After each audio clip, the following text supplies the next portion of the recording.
We're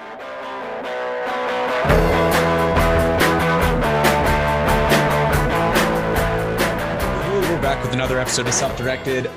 I'm pumped today.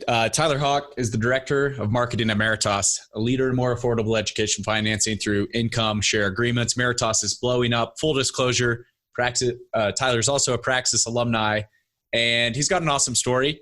I want to talk a little bit about his story, how he went from college dropout to now Director of Marketing at an early stage startup that's crushing it and really changing education financing. Tyler, pumped you could join me today on today's episode of Self-Directed. Dude, I'm stoked to be here. When you emailed me, I was like, there's no way he meant to send this to me.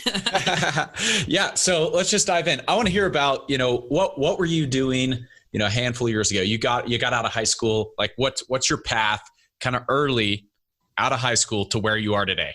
Oh, dude, my path is weird. So I'm 27. So definitely kind of like on the older end of kids who go through the Praxis program, but basically college, early college, kind of like fresh out of high school, I was like a punk metal kid.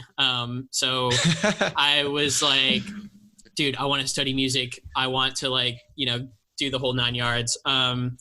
Very quickly realized after my second semester of music school that you need to know a little bit about theory to kind of make it as a professional musician, and chugging along to like metal songs wasn't really the same. So quit music school for a little while. I was working at a movie theater restaurant hybrid, and which was like kind of weird, but it was like my first kind of working experience as a kid. I was actually there until I was, I think, probably like 22, as a server, a bartender. I eventually went back to school just kind of like as a gen ed thing, kind of felt like I had to do it, felt pressure from every which way to do it. And then I ended up taking another quick break from there, worked at another restaurant, had a couple other random little odd jobs. I was like an oil tech at a Honda dealership for a little while. I worked at a pet kennel for a little while. Bunch of like random jobs. Then I ended up going back to school. I was finally finished my associate's degree. I was like, cool, got that out of the way. Let's, I guess, work on this bachelor's. I was in a program. It was a French and international business program. I'm super passionate about languages, among other things. So I was like, if I'm going to do this, I might as well do something that I enjoy. Very quickly kind of killed that. Just the whole like school structure things I don't do super well with. I had a couple amazing French teachers that I really respect, and I love the way they taught, but then a lot of it too is just felt like a slog. And I was like, dude, like I'm 25, like 26 at this point. This is like too much. Like I felt like I was just like kind of going through the motions. Right. Yeah. Eventually I got a job working at an Apple store, which is an awesome experience. Like, I think if anybody has the opportunity to do it, definitely should. Had the best managers I've ever had in my life there. Took care of me super well. And then, finally got to the point where it was like a breaking point with school. I was like, dude, I just can't do this anymore. So you're still going to school when you're working at the Apple store? Yeah. Yeah. Cool. And which another reason they're cool, they were like super flexible with school and stuff. So that was awesome. But yeah, it was just like, it got to a point too where like the stuff I was learning, while I really hated some of it, really enjoyed some of it, I was like, I don't think this is really going to help me in my career kind of after this. I don't even know what my career is going to look like really. And really the other thing I was kind of doing all throughout this whole process was kind of just trying to figure out like what the hell I'm going to do. Right. Yeah. Like I picked up photography. I started I'm kind of going all over the place, but go all over it. Yeah. Cool. I started like, this is going to be kind of weird to people who aren't in this scene, but me and my buddy started like a car lifestyle brand. I'm a big car guy. So we particularly like aftermarket stuff, and modifications and stuff like that. So there's a huge community around all of that stuff. So we kind of started this brand where we wanted to highlight like the really uniquely built cars. A lot of them were like people were following trends and kind of doing the same things, but we were able to find these really uniquely built cars by these really passionate people. And so we started this whole brand to kind of showcase and highlight all of those people.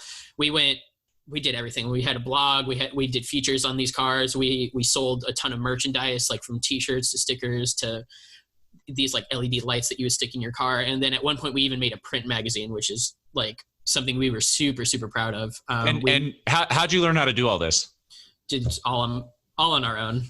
It was like total bootstrap kind of thing. It was just like, we saw all these other brands doing it and we're like, it can't be that hard. And like, of course it is like a lot more work, but like, once you do it, and especially if it's something you're super stoked about, super passionate about, it just makes it so easy. But yeah, as a result of that, I learned a ton about photography, design, and just like how to run your own small business, especially with things like, selling merch and stuff like that. So that was really cool. We did that for a little while, and then like quote unquote real life kind of like got in the way, right? Like the whole school work thing. So we kind of put that on hold. My buddy is actually like thinking of starting it back up right now. I think he has a few ideas, and I don't know if I'll be joining him as much this go around, but that was really cool. So that taught me, that really kind of unlocked my passion for photography and like just like all the different ways that you can be creative in a professional kind of setting. Yep. So from there, I got into like portrait work. I did a lot of work with like models and musicians and artists in Atlanta, just helping them build out content for, song releases, single releases, album releases, even just stuff on their social media. And working with them was the most fun for sure, because it was just like, here's this insanely creative person who just wants to go experiment and try cool shit. And it gave me the freedom and flexibility to do that too. It's like, we can do whatever the hell we want. So you're doing this, you're working at the Apple store still. Mm-hmm. And meanwhile, you're still going to class. Yeah. At what point did it boil over and all come to a headway where you're like, man, the stuff I'm doing in the real world, like I'm way more interested in that. It makes more sense. What point did the frustrations with school boil over where you just like threw your hands up? Yeah, I think it was the second semester of like what would be my bachelor's kind of semester, I guess. This is the thing too, is like I was really, really close to graduating. I only had probably about a year's worth of credits and stuff left, but I don't even know 100% what it was, whether it was like, it was definitely full on mental fatigue, and it was just fatigue with like the whole school approach in general. It was just like one of those things, right? I think everybody's had moments in their life where they're just like, dude, this shit is not working. And I can't, it feels like I keep trying to force it and force it and force it. And it's just like, why am I doing that? Right. Yeah. It's just creating so much more friction. And it's just like, there's these so many other cool things that I would rather be doing. Yep. And it was kind of right around this time where Praxis kind of came into my life. So, as somebody who is like super interested in entrepreneurship, starting my own thing, you listen to a lot of podcasts and stuff, right? So one of my favorite podcasts, I wish he was still doing it, was the Ground Up Show, Matt D'Avella. I don't know if you're familiar with him at all. Yeah. Yeah.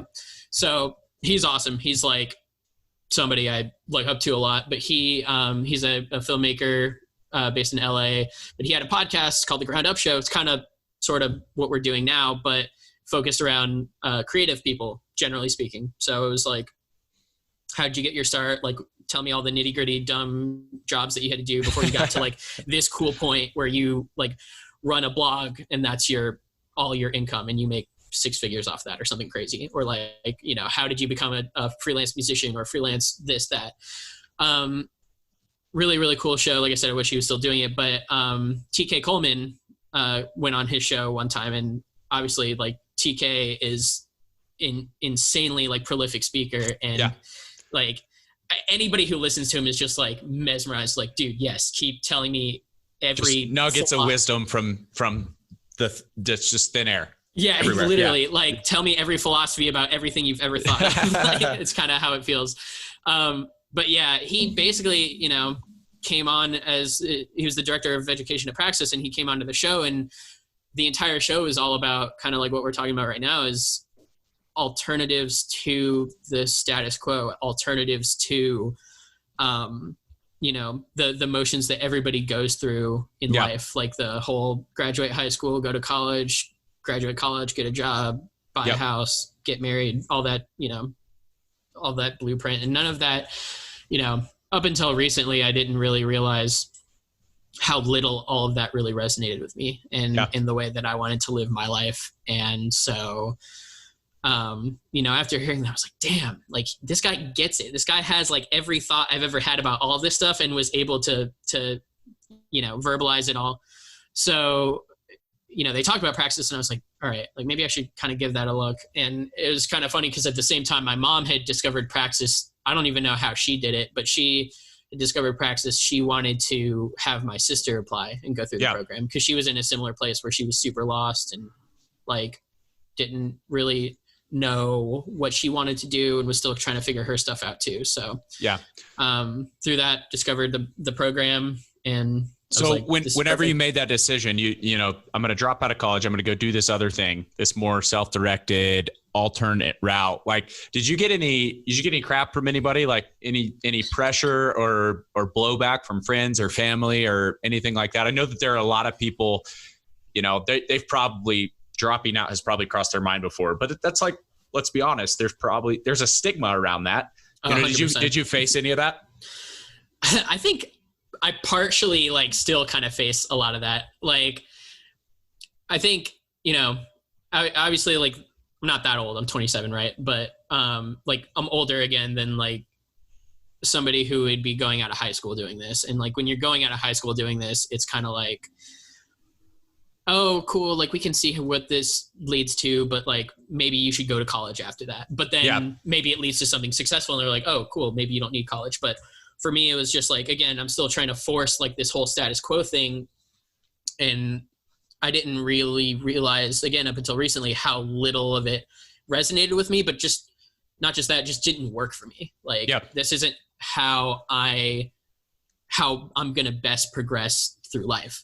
So, it's a lot of stuff that I'm still internally kind of fighting off, and I'm only just now starting to kind of get to a better place with. But yeah, I think I felt definitely some backlash, and some of it was pretty justified. Like my dad, I love my dad, and he's done like a ton of stuff for me, but he, paid for a lot of my early college stuff when I was getting through my associate's degree. And it was a lot of like semesters on, semesters off. And, and so he had a lot of patience with me through that. So, coming up to him and being like, hey, I want to do this totally different alternative education thing, totally different program thing. Like, I think it's pretty reasonable to expect that he's not going to be super stoked about it. Right. Yeah. Be like, okay, this is just another time where you're flip-flopping again and you're trying to, which that's like a whole other kind of thing where it's like, I definitely feel like younger people need to be able to explore options a lot better. Which something like Praxis does, but that's a whole nother like can of worms. Yeah. So let's fast forward a little bit then. You get out, you start blazing, your own trail, going down this other route, this alternate to, what a lot of people think your next steps into the real world should be. You land a job at awesome company at Meratas. Right. What's that like? What's that like landing a job? Did they care about college at all? Did they care that you didn't have a degree? Yeah. So just really quick too, my dad did definitely like, even though he was a little skeptical at first, he definitely came around and now I don't know if I've told you this, but he's like looked at Praxis people to hire at his own company. Yeah. Which is awesome. Yeah. Super cool. But anyway, no, didn't care at all. Meratas kind of when I started was like insanely small. We're still like not big by any means as far as like size of company. Yeah. Right. Headcount. Right. Yeah. But still growing quick, like definitely. Filling an awesome need, helping programs provide better financing options for students. 100%. Yeah. I will say, I think part of it was definitely like right place, right time, as far as me coming on board with Meratas. And I think any kind of success story has some degree of like luck, right? Or like, chance. But it's all about like, being prepared for that chance. Right. But I've told you this story before, going through the program and learning everything that I was learning in the program. And then you kind of get to this placement process where you're trying to, find the business partner you're going to go with. It is, some help from Praxis in trying to help find those business partners, but then a lot of it too is like you pitching the partners and researching partners that you want to work with and stuff. So basically I ended up with like two choices. It was one with like a lot more of an established company. It was a company that Cameron is a lot more familiar with. And it was a role in which I was kind of like, I was going to be more in a lane. Yeah. And it was going to be a lot more structured. And then there was Meratas, where again the headcount was insanely small. At that point it was just 3 people. It was our founder, at the time the COO, and then our sales director at the time. And so, they definitely needed people on board, but it was a lot more of like a wild west kind of opportunity. Because they were still in the phase where they were still figuring everything out. But I ultimately ended up going kind of, I got offers from both places. I ultimately ended up going, neither place, by the way, cared about my college, any of my college experience or anything. Both of them were. That's insane. No. Yeah, no. Both of them were so much more stoked with all of the little projects I'd done, like that whole, the car brand that I built with my buddy. That went a long way with the more established company because that role was a design role and they were definitely looking for somebody more on the creative side. So I think that resonated a lot with them. And then with Meratas, they enjoyed stuff like that as well. But then they also enjoyed, having experience at someplace like Apple, and then also all of the other kind of projects and stuff I was doing all throughout, not just my time at Praxis, but everything I was doing before that. I think that showed a lot more that I was self-driven, but more kind of, this wasn't somebody that they would have to baby throughout this whole process. Like they knew that they needed somebody who could work on their own, who could add real value to the company, somebody who, again, they wouldn't have to hold their hand the whole time. And I think all of the projects I had done before that showed that. And I think that's why, they ended up giving me an offer like the next day, which was like ridiculous. Which is awesome. Yeah. And I think you pointed out something really critical. It's like, not only do companies in the early stage, like when you have a small team, you need everybody pulling their weight or even punching above their weight class, but definitely. It's really hard to prove that you're the type of person who can do that if all you can point to is all I've done for my entire life is follow the rules and check the boxes and complete assignments that were given to me. It's very difficult to translate that into a signal that says I'm the type of person that can go create stuff on my own and deliver immense value on my own. I can be a self-directed employee, like entrepreneur. That's a very hard signal to generate with, a fancy piece of wall art. So anyway, I couldn't agree more. So you get in this early stage company. What's that role like? What's some of the first things some of the first hats you got to wear? Oh, dude, what? I know you've been there too. So it's like, what role aren't you doing? Right. Yeah, it's like, what it doesn't that look like? Maybe that's an easier way to answer the question is talk about what you didn't do. So, right. No, man, it's crazy. Right. So again, there's 4 people on this team and it ended up going back down to 3 because our COO at the time, he kind of parted ways with the company he had some kind of family stuff going on, but so it boiled down to just 3 of us. Right. And, luckily I was lucky enough to be on a team with a bunch of really badass people. My founder, this was his kind of first kind of go around doing a startup kind of like this. And so he recognized like he doesn't have the experience to like build out this team, but he's going to learn, along with us, and we're going to kind of build alongside each other. And I got to work with Shannon too, Shannon is our COO now, and she's just like a total badass.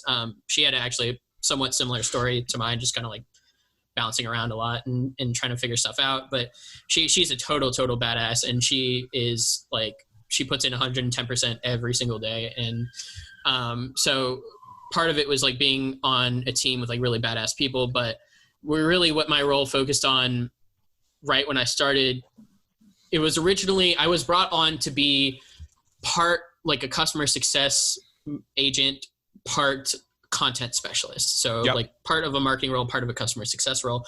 Very, very quickly, it, you know, when you're a part of a team that small and it's just like, dude, we need to like keep the machine going and also bring on as many clients as we can, it very quickly turns into like, how do I keep us afloat? Right. So yeah. Like one of my favorite descriptions, I don't even remember who this is, like Reid Hoffman or Mike Maples. I was listening to a podcast recently and I've heard this several times. It's like a startup is you're falling out of the air and you've got all the parts of an airplane and you're trying to assemble it on the way down. So, you know, you can start flying before you crash. Dude. Yeah. I say that all the time. It's just like building the plane as we fly it kind of stuff. Yeah.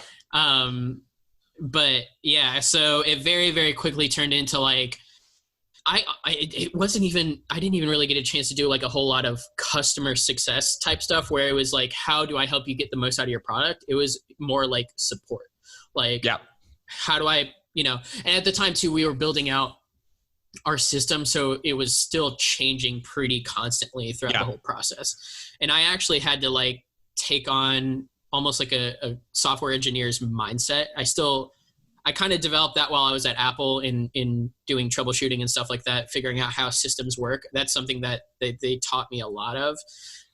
But I learned even more too in this role, like, okay, like in non-specific examples, like when the system does this, it means this. Like all coding is a bunch of if this, then this statements, right? So it's like, okay, we're doing this, so then it goes to this, right?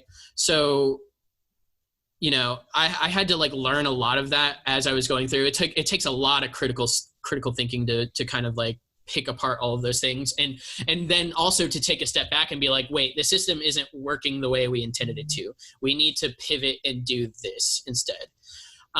So, you know, a lot of my role was that troubleshooting stuff, but it was also like, it very quickly turned into processes. Like, how do we implement all these different processes? Because we don't have them, right? Like you're an early stage startup, you don't really have them. So I ended up building out our entire customer onboarding process. Like, here's the friction that we're seeing right now. Here's how we can fix it. Here's the way it makes the most sense. Same thing with like troubleshooting. Like I built out our entire customer service process. So it was like, what's the best way for people to tell us that they're having an issue with our system? We found like the best piece of third-party software to do it. Like let's use that to kind of figure everything out and build it around that. You know, the whole time I'm working with Shannon on all of this onboarding stuff so that when we eventually, you know, not just like customer onboarding, but like employee onboarding, like when we eventually, because we're going to have to hire a team at some point. You know, when we have a team, how do we want their training process to look like? How do we want them to learn our system in the best way possible? And then in addition to that, it was just kind of like the other little tiny things that people don't think about. Like, hey, how do we get people to sign our MSAs? Like, how do we keep track of all that? Well, PandaDoc's good for that. Anybody know how to use PandaDoc? No? Okay, Tyler, figure it out. Like, okay, like let's do it. So, you know, a lot of little kind of process setup things like that. So, you know. So you're drinking from a fire hose for months, and you know you're constantly learning, getting to learn new things, getting to learn new softwares, develop different skills. At what point did you kind of set your eyes on, hey, I'm doing all these different things. Marketing is kind of the path that I've set my sights on for the future. Yeah, I think it was always in the back of my mind. I mean, even going throughout the whole Praxis experience, I was like, this is what I want to be doing. I want to be doing marketing. It's something that I'd always had in the back of my mind because in my eyes, it kind of combined my passion for creativity and content creation with my passion for like business and like how all the different pieces of business work together. And like, you know, how do you drive people through sales, through marketing and stuff like that. So what did you start doing to like position yourself as that person, I guess? Yeah. Part of it again, kind of goes back to luck. it was, again, drinking from a fire hose, doing a million things at once. Marketing got put on the back burner. It was something that I was originally hired on to do, at least partially, but it kind of got, again, put on the back burner just because, you got to build the plane. Otherwise you're crashing. Yep. So it got to a point where like, Shannon is like, hey, we're kind of structuring everything. Like, what do you really want to be doing here? I was like, marketing. I want to be our marketing director, like 100%. She's like, okay, cool. We're going to get you there, but we need to also kind of start building out the similar processes, and we need to start like having a plan for that. And it was actually when I eventually got on a call with you, and we kind of started discussing like, okay, what does a marketing plan look like? What does a content plan look like? And I learned a lot in doing that, but through that I researched a lot like on HubSpot and other resources too, is like, what does a content plan actually look like? What does a marketing plan actually look like? What does a competitive analysis look like? What are all these things that somebody who would be the marketing director, like, what do they do? And so I just, researched the fuck out of all of that. And then it got to the point where we were kind of coming up with my performance review. And, it was no secret that I was working my ass off and trying to take care of all these different parts of the business. And, I had created this really nice looking marketing plan. And we went through the entire performance review, and then it was kind of like, okay, here's everything that I've done. And obviously I'm going to continue to support the business any way we need it. But ultimately, this is where I think I'll be able to drive the most value for the business. And here's my plan to do it. This is like my 6-month plan.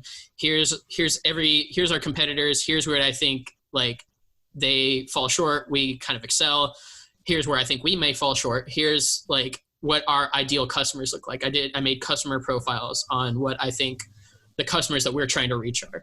Here's all of the content strategy that I want to do. Here's all the other little marketing projects that I want to add in this. I want to write an ebook. I want to have these tied to our newsletter. I want to do all of these little things. And so it was like one of those things, just like, okay, like Tyler's got the plan, like let's have him put it into action. Yeah. Awesome. So how's it been going so far? It's been good. It's still, a process, obviously. Like we're still not a super big team as far as headcount goes. So there's still a lot of like cross responsibilities. But it's been awesome so far, man. I mean, I've really only done like more focused marketing stuff for probably about a month or so now. Very, very new into the role. Still getting the machine cranking. So outside of the job, outside of, you're working at a startup and, you're in a different place. Like how is life now versus 1 year ago, 2 years ago, 3 years ago? You're in school, you're still staring out into the unknown, trying to figure it out. How do you feel today about your career as opposed to then, years ago? Oh yeah, dude. I mean, infinitely better. I mean, I think, before, a year ago, before I started Praxis, while I was still in school, I was still doing all this stuff. I was kind of like, I had no idea like what the fuck my future was going to look like. Right. Like, I'm going through the motions, but it's not really giving me a clearer picture on like on the skills that I'm going to be actually doing on like a day-to-day basis. It doesn't give me any clearer picture on like, what I'm going to be doing. And so that's been the biggest change for me, is definitely a lot more clarity. I definitely feel not comfortable is not the right word, because that's like not a great thing to be, but I definitely feel like set in this role with this company. And I definitely feel like, I mean, not only am I like valued, but I'm being constantly challenged. I'm constantly learning new things. I'm constantly, trying to come up with solutions to the problems, stuff that we're having. And it feels unbelievably incredible to have that kind of like, I don't know, you just to be in a place where you're always challenged, and to be in a place where you feel like you're actually progressing and moving forward is just like, there's not a better feeling, I don't think. And especially coming from being in a place where you're so unbelievably lost to being like I have some idea what the fuck I'm doing now. Yeah. It's really cool. It's an awesome feeling for sure. Awesome. Well, Tyler, it's been a pleasure. Thanks for sharing your story. And I'm excited to continue to watch you, kick ass in your role of director of marketing in Meratas and really just in your career. So thanks again. Dude, thanks for having me on. This is fun. This is awesome. Yeah, you bet. Everybody, been another episode of Self-Directed. You like it, subscribe on your favorite podcast player or write us a review on Apple Review. We'll be back soon.